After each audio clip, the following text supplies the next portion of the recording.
Nobena para sa Senyor Santo Niño de Marikina.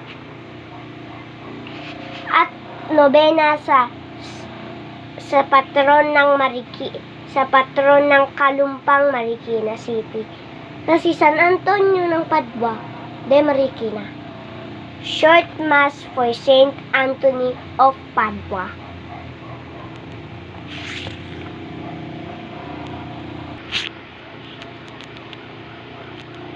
Hingin natin ang mga panalangin ni San Antonio de Padua para sa ating mga pangangailangan. Sa ngalan ng Ama at ng Anak at ng Espiritu Santo. Amen. O maluwalhating San Antonio, lirio ng kalinisan, hiyas at luwalhati ng mga Kristiyano, kerubin ng karunungan, at serafim ng pag-ibig sa Diyos, ikinatutuwa namin ang mga biyaya na ibinuhos sa iyo ng Panginoon. Yamang pinuspos ka ng pag-ibig, pagkamaawain, at kapangyarihan, ipinamamanhik namin sa iyo ng buong tiwala at pagpapakumbaba na tulungan mo kami. Tingnan mo ang aming mga hirap at sakit at ang aming takot na baka hindi mailigtas ang kaluluwa namin. Ipinagmamakaamo namin sa iyo dahil sa pagsintang naranasan mo noong ang matamis na batang Jesus ay lumagay sa iyong mga bisig na sabihin mo sa kanya ang aming mga kailangan. Isa lamang buntong hininga ng iyong dibdib na hiniligan ni Jesus ay sapat na upang makaluna sa aming kailangan at makapuno ng lugod sa amin. Alalahanin mo kung gaano kalaki ang iyong ligaya noong niyayakap mo siya sa iyong dibdib.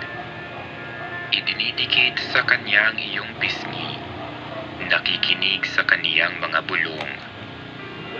Isipin mo ang lahat ng ito at pakinggan kami, alang-alang sa iyong di masaysay na pag-ibig.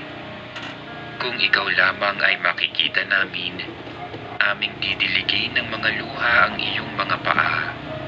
Ipagtatapat sa iyo ang aming mga damdamin, mga alinlangan ukol sa aming ikaliligtas. Ngunit hindi ka namin maaaring makita kung binabati ka namin o maluwalhating katoto ng Panginoon. Nangangayo pa pang itinataas namin ang aming mga pusong nagdadalamhati sa langit at sa iyo, at naghihintay na sa pamamagitan mo ay ipagkaloob sa amin ng Panginoong na mahinga sa iyong mga bisig ang aming mga kahilingan.